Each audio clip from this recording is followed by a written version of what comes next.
الحمد للہ الذی جعل الحمد مفتاح ذکرہ وخلق الاشیاء وناطقۃ بحمدہ وشکرہ الصلاۃ والسلام علی نبیہ محمد المشتق اسمہ من اسمہ المحمود وعلى المطهرين أولي المكارم والجود. الحمد لله الذي هدانا لهذا وما كنا لنهتدي لولا أن هدانا الله. أما بعد فقد قال حامد محمود قاسم حاشر ونذير وداعيا إلى الله بإذنه وسراجا منيرا.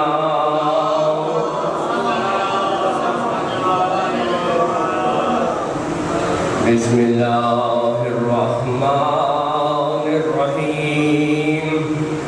أنا مدينة العلم وعلي بابها. صلوات.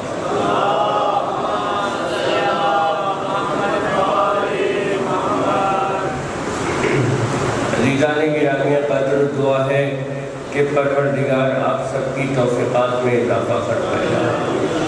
جو افراد بستر علالت پر ہیں انہیں شفایاب سحر نصیب فرمائے. جو افراد بے روزگار ہیں انہیں باعزت روزگار عطا فرمائے.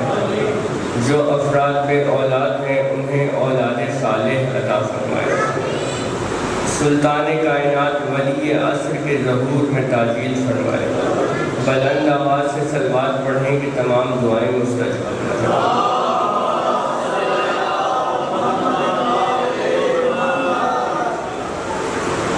عزیزان گرامی قدر، گفتگو علم کے عنوان پر ہو رہی ہے اور تمام تعریفیں اس اللہ کے لیے جس نے اپنی حمد کو اپنا سرنامہ کلام اور اپنی نعمتوں، نوازشوں اور انعام و اکرام کی باران رحمت کی علت قرار دیا اور نہ ختم ہونے والے درود و سلام ہو پیغمبر اسلام پر اور نہ ختم ہونے والے درود و سلام ہو پیغمبر اسلام کی پاکیزہ طیب و طاہر اولاد پر.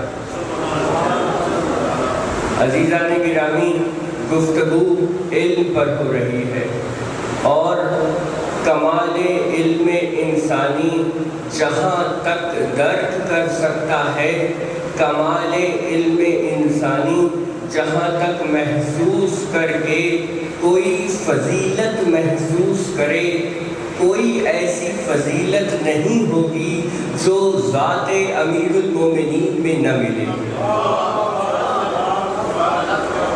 عزیزان گرامی، کیونکہ یہ ہستیاں بحالت علم اس دنیا میں آئیں. ان کے بحالت علم اس دنیا میں آنے کے لیے فقط یہ دلیل کافی ہے کہ جب امیر المومنین آغوش بنت اسد سے آغوش رسالت میں آنے کے بعد سورہ مومنون کی تلاوت کی، فرمایا قد افلح المومنون، یقیناً مومن فلاح پائیں گے. رسالت ماں مسکرائے، فرمایا قد افلحوا بک وانت واللہ امیرہم، یقیناً فلاح پائیں گے کیونکہ تم ان کے امیر ہوگے.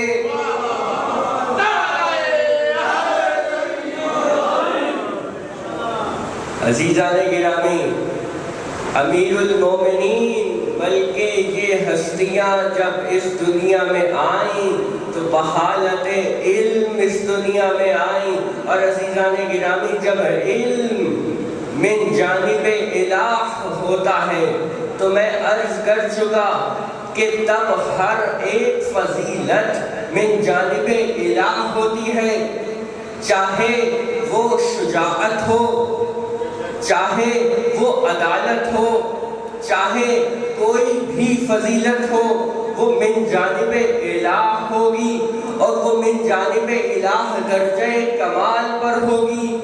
ایک مرتبہ جنگ بدر میں صحابی رسول جناب عکاشہ کی تلوار ٹوٹ گئی۔ تلوار کا ٹوٹنا تھا کہ جناب عکاشہ رسالت مآب کے پاس آئے، کہنے لگے یا رسول اللہ میری تلوار ٹوٹ گئی ہے۔ رسالت مآب نے ایک ٹہنی کو توڑا، دست رسالت مآب میں ٹہنی کا آنا تھا کہ وہ تلوار بن گئی۔ ٹہنی کو توڑ کر تلوار بنا کر جناب عکاشہ کے حوالے کر دیا۔ اب جنگ احد آئی، امیر المومنین نے دوران جنگ اپنی تلوار کو 9 مرتبہ سیدھا کیا، یہاں تک کہ تلوار ٹوٹ گئی۔ امیر المومنین رسالت مآب کے پاس آئے، کہنے لگے یا رسول اللہ میری تلوار ٹوٹ گئی ہے۔ رسالت مآب کے پاس اس وقت 2 تلواریں تھیں۔ رسالت مآب کے پاس اس وقت 2 تلواریں تھیں، دونوں میں سے کوئی علی کو نہیں دی۔ نہ رسالت مآب نے ان دونوں تلواروں میں سے کوئی تلوار دی، نہ ہی ٹہنی کو توڑ کر تلوار بنا کر علی کو دی، بلکہ حضور خاموش ہو گئے۔ اسی خاموشی کو آ کر جناب جبریل نے توڑ دیا۔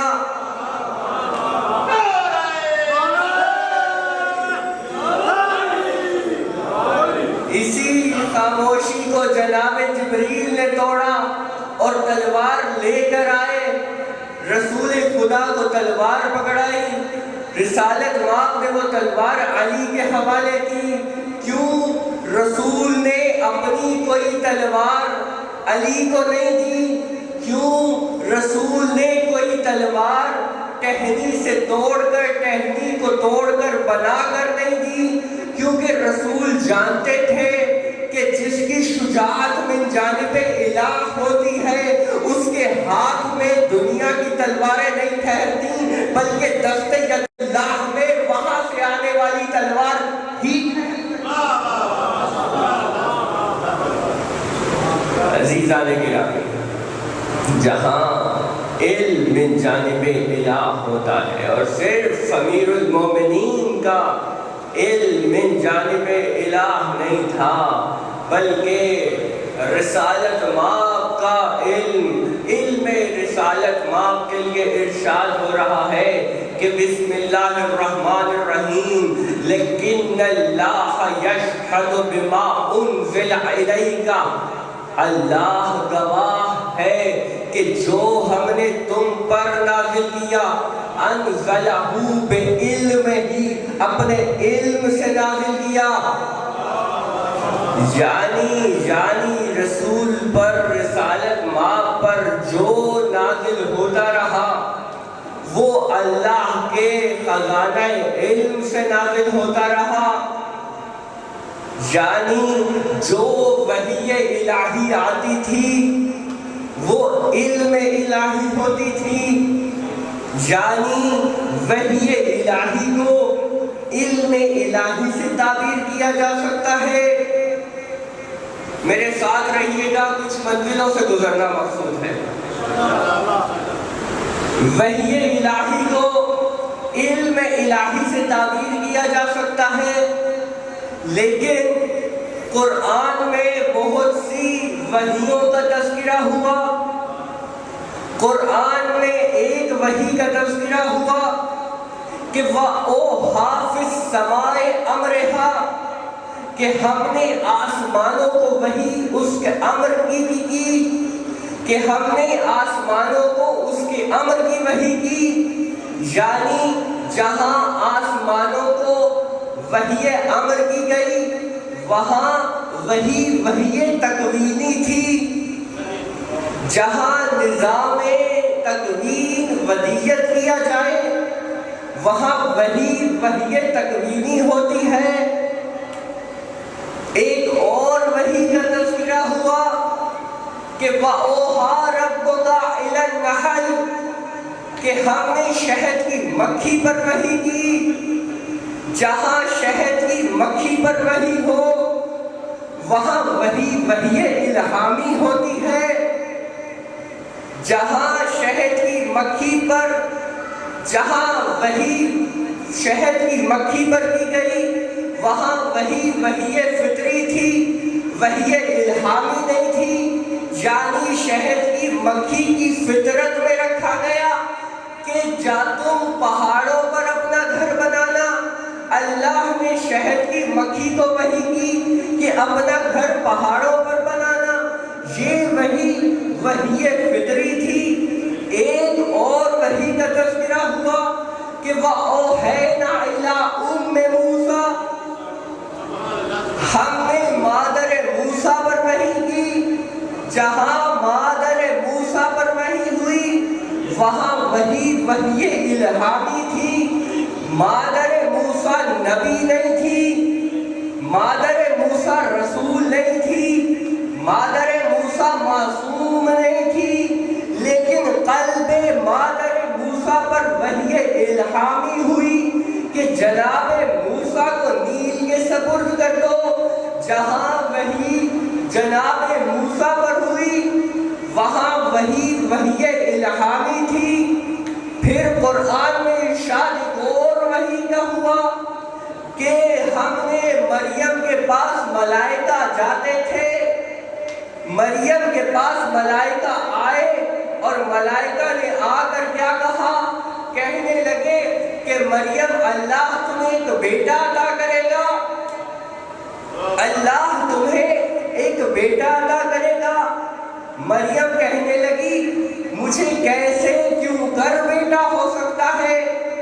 جناب مریم بحث کرنے لگی کہ میں پاک دامن ہوں، مجھے کیوں کر بیٹا ہوگا۔ ایک اور وحی کا تذکرہ ہوا، یعنی جہاں جہاں وحی کا تذکرہ ہوتا رہا وہاں کوئی کسی وحی سے نہ گھبرایا، نہ کسی وحی سے کسی نے خوف کیا۔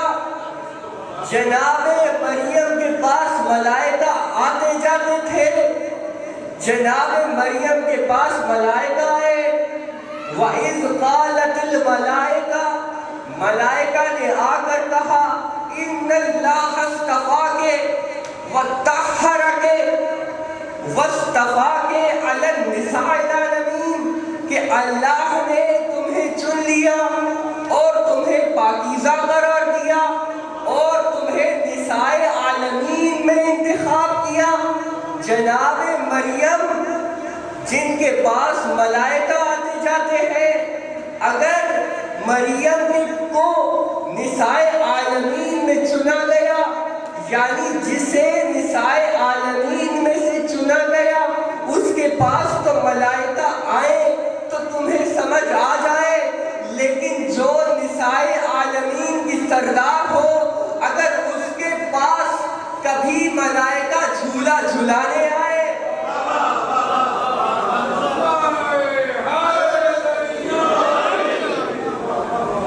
عزیزان گرامی، ایک وحی کا تذکرہ ہوا کہ ہم نے شہد کی مکھی پر وحی کی، وہ وحی فطریہ تھی۔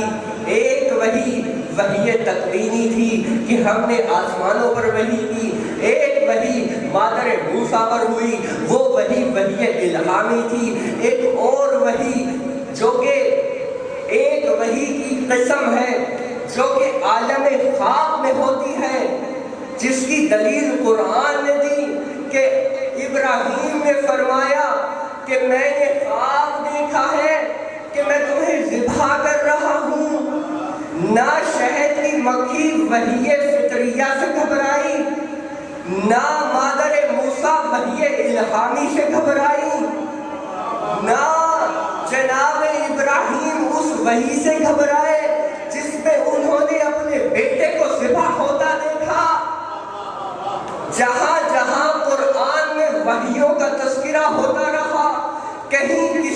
نہ کس خوف کیا نہ کوئی گھبرایا. حیرت ہے کہ جب سید المرسلین پر، جب امام المرسلین پر، جب خاتم النبیین پر علم الہی وحی کی صورت میں آیا تو وہ نہ جانے کیسے گھبرانے لگا.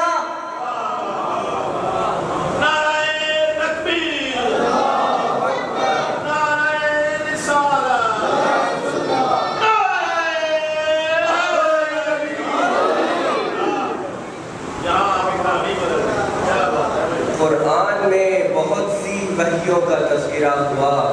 دیکھیے وحی تجلی کے مترادف ہوتی ہے، تجلی اور ہوتی ہے، گھبرانا اور ہوتا ہے.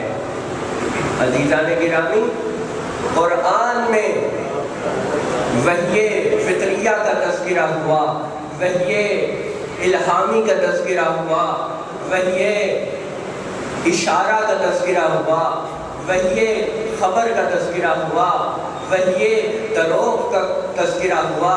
جہاں جہاں وحیوں کا تذکرہ ہوتا رہا اور پھر ارشاد ہوا کہ ہمارے ملائکہ امر لے کر نازل ہوتے ہیں. یعنی کوئی وجود تھا جس پر ملائکہ امر الہی لے کر نازل ہوتے تھے. اگر یہ آیت قرآن میں موجود ہے تو کوئی وجود ایسا ہونا چاہیے آج بھی جس پر ملائکہ امر لے کر نازل ہوتے ہوں. کوئی وجود وہ کون سا وجود ہے جس پر ملائکہ امر الہی لے کر آتے رہے اور آتے ہیں؟ وہ کوئی اور نہیں بلکہ اولی الامر ولی عصر جان محمد.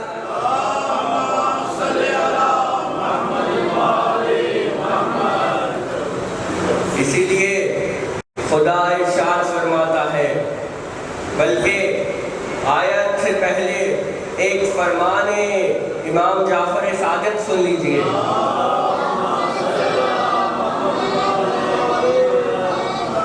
چھٹے امام فرماتے ہیں جب ہمارا بیٹا ظہور فرمائے گا تب عالم اس طرح پر نور ہو جائے گا کہ لوگ آفتاب سے بے نیاز ہو جائیں گے. یعنی نور جناب ولی عصر کی برکت ہوگی کہ نور کائنات میں پھیل جائے گا. اور اللہ فرماتا ہے کہ واللہ متم نورہ، اللہ اپنا نور پھیلا کر رہے گا. وَلَوْ كَرِهَ الْكَافِرُونَ، چاہے کافروں کو کتنا ہی برا کیوں نہ لگے، یہ نور الہی، یہ نور جناب ولی عصر پھیل کر رہے گا. عزیزان گرامی، گفتگو علم کے عنوان پر بڑھتی رہے گی. چند جملے مسائل کے سن لیجیے. شب عاشور حسین نے چراغ کو گل کیا. جو جانا چاہتا ہے وہ چلا جائے، لیکن جب چراغ جلایا گیا تو جناب حبیب کے ہاتھ میں تلوار تھی. جناب حبیب فرماتے ہیں کہ آقا 70 مرتبہ زندگی دیجئے، 70 مرتبہ زندگی ملتی رہے گی، ہم آپ پہ زندگی قربان کرتے رہیں گے. حسین نے حسین پر سب اپنی جان نثار کرنے کو تیار تھے، یہاں تک کہ عاشور کا روز آیا، ایک ایک کر کے میدان میں جانے لگا. جب جناب حر کا بیٹا میدان میں جا کر زین سے زمین پر آیا، جناب حر تیزی سے پڑھے. جناب حر جا کے دیکھتے ہیں کہ حسین لاش علی ابن حر پہ بیٹھے ہیں. حر آگے بڑھ کے لاش کے قریب جانے لگا. حسین فرماتے ہیں حر جوان بیٹے کے لاشے پہ ضعیف باپ نہیں آیا کرتے، میں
گرامی تیسرا لاشا کوئی اور نہیں اکبر کا تھا حسین کو آواز آئی بابا میرا آخری سلام حسین فرماتے ہیں بیٹا مجھے آواز دیتے رہو حسین اٹھتے بیٹھتے لاشیں اکبر میں آئے آنا تھا کہ سینہ اکبر سے جب برچی نکالنے لگے فرماتے نانا ابراہیم کو بلائیے میں اپنا اسماعیل ذبح کر رہا ہوں میری آنکھوں میں پٹی نہیں ہے حسین نے اپنا سینہ اکبر کے سینے میں رکھا اپنا رخسار اکبر کے رخسار میں رکھا اور گریا کرتے رہے چوتھا لاشا ایک چھوٹا سا لاشا تھا